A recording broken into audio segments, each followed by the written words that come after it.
December 5. Good morning, ano? And top-down analysis tayo. The same, establish na yung support and resistance ko.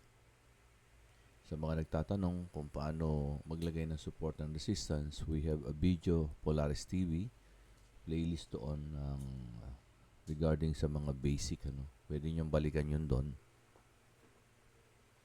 Para pag nag-chart analysis, mabilis lang. So we have established support and all-time high resistance.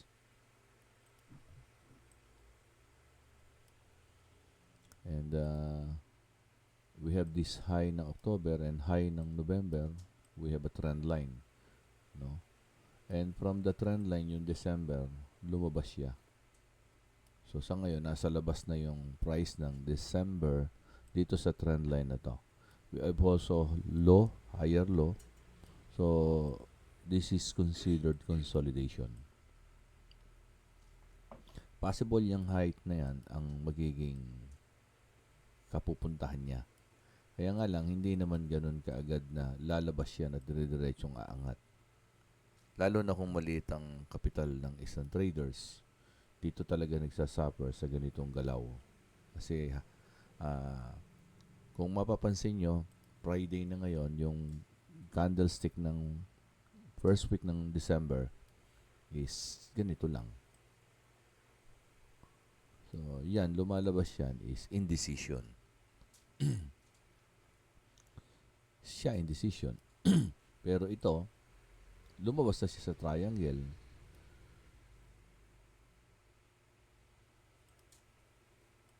So, kung medyo lumabas ka sa triangle, so ang bias ko dito is bullish talaga. And at the same time, ito yung formation ng mga bullish candlestick. Nagkakaroon lang ng mga rejection ito. Especially the October. But with November, with the body ng November, bullish ito. Maaring itong first week ng December, indecision siya. But then again, small capital traders is andito yung pinaka critical kasi pag so monthly ka kumuha, malaki yan ang galawan yan. So if you go down weekly, same, nagkaroon ng lumabas dito yung price. So since medyo weak pa yung pagkakalabas niya from the trend line, kaya itong week ng first week ng December, medyo indecision yung pinakikita niya. But Friday ngayon. So ano ngayon yung pinakikita ng Friday? Yan. If we're going to read the candlestick ng daily. So this is Monday, Tuesday, Wednesday, and Thursday. Yan na. Monday, Tuesday, Wednesday, and Thursday.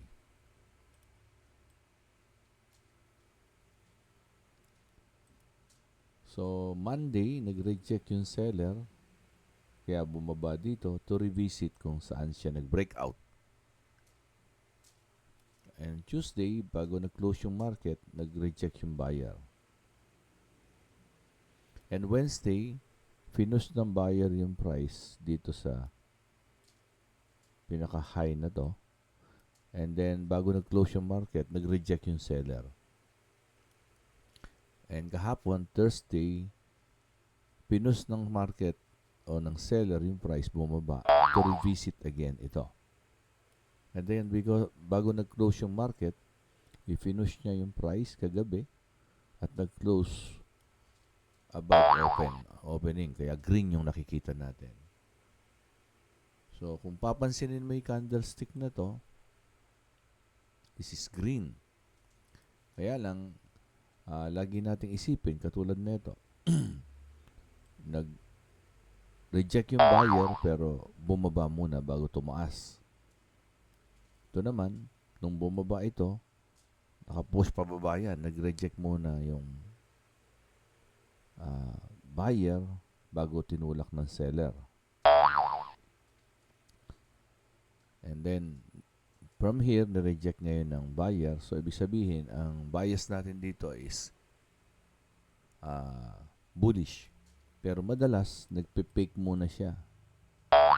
Kasi pag ito, nagbumaba mamaya, so yung ibang mga traders, nagse-sell muna bago niya tutulak pataas. Madalas ganun yung ginagawa niya kung papansinin yung mabuti. So anong magandang gawin? Magandang gawin, hintay ng konti ng Asian market. Lalo na itong buong kuwan na to is this is sideways. And at the same time, ayan, makikita nyo, there is a triangle formation, consolidation. Ito triangle din to, di ba? Bago nag-breakout, triangle yan eh. So there is another triangle on the daily time frame, ano? Para mas maging malinaw yung triangle, baba tayo ng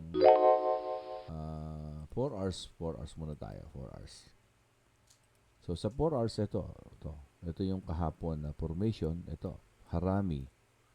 Tapos ito, nagpahinga. Pero yung pahinga niya, matindi yung balik niyan. Di ba? Ito yung kagabi. Tapos umangat. Ito ngayon, this is uptrend. Uptrend na yan. Kaya nga lang, nasa loob siya ngayon ng triangle. From this high, ayan, dito, ito yung triangle na isa, oh. Ito yung isa pang triangle na nabubuo. Yan. And pag tinignan mo to 4 hours ito, this is uptrend. Ayan, oh. Low, high, higher low, higher high, higher low. Possible yan. And at the same time, this is a triangle, isa pang triangle na malaki no daily, and this is the breakout.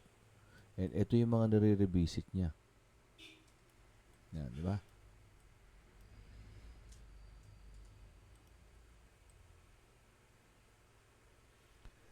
Still possible pa rin na i-respect niya tong trend line na to at bumalik ng isa pa bago lumabas kung saan man siya lalabas. Kung dito o kung dito. O alin man yan. So, kaya maraming nasusunugan sa mga galaw na ganito pagka hindi nagpahinga yung traders. Sukatin natin, let's say ito, from this hanggang dito sa trend na ito, 166 yan. So, anong pwedeng gawin? Ang pwedeng gawin yan, 1 hour. So, 1 hour. Kahapon, ito yung ginawa natin, di ba? Ito yung harami, sinasabi kong harami. Kasi ito yung bullish engulfing. Tapos, di ba, ito yung trend. Oh. Ito yung trend dito. Nag-breakout, nag-pull back. Oh, yan. Tapos dito. Di ba, bumalik kagabi. Pagbalik, tapos sumangat uli. So, sabi ko, pagka nandito na, medyo mag-iisip na ako. Umangat. Tapos, ayan. Tapos natulog na ako nung nandito. Nag-out na ako. Tapos nung nag-out na ako, ayan, nire-respect niya na naman ito. Medyo nag-liquidity sweep, tapos bumaba ngayon. So, anong nakikita natin dito? Kung anong nakikita natin dito, ito siya, oh. Low, higher low, higher low, higher low, higher low, high, higher high, higher high, higher high, higher high. And then ngayon, consolidation. Pero makikita mo, may rejection. Ayan yung rejection. So, this is uptrend. And dito, nagko-correct lang siya ng konti. Then, may rejection dito at saka sideways. Ito, rejection. So, since ito, ang bias natin dito, lumalabas is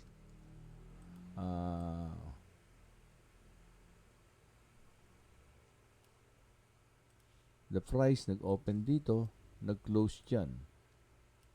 Kaya nga, pag ito, nilagyan mo na ganun, so, ito yung katawan, ito yung buntot, ito yung buntot. So, ibig sabihin, bumaba, nireject ng buyer. Diba? Tumaas, nireject ng seller. Pero, pansinin nyo, mas mahaba yung rejection ng buyer. Kumbaga, mas malakas yung buyer dito. So, ang tendency ng mga buyer, ang mga traders, magbabay na to. But what if mamaya, mag-sideways, ipipake na mag-sell, liquidity sweep bago aangat. But be careful dito. Mas malamang yan, magre-react yan dito konti. Maaring breakout dito sa sideways nito. Tapos babalik, tsaka aangat uli. So, anong pinakamaganda? Pinakamaganda, hintayin nyo yung London. Katulad ng pinag-uusapan natin during Zoom, sa London kasi, nandun yung mga institusyon, di ba? 1, 7, 8, 9, 10, 11, 12, 1, 2, 3. Ayan, 3 o'clock, 4 o'clock. Mapansin nyo, nag-iba na yung di ba? Nag-iba na yung galaw. So, dito rin, di ba? Ayan, this is London and New York. Pag London, New York, makikita nyo yung galaw ng market, iba. Pero ang maganda rito, steadying tumaas kagabi. So, nagpapakita to na baka. Tapos na yung pagre-revisit niya na to. And nagko-consolidate. Again, this is a triangle. Nagko-consolidate o nag-iipon para susunod na galaw. And they will not buy low because they want to buy low, to sell low. Again, ulitin ko, they will not buy low because they want to sell low. They will buy low because they want to sell high.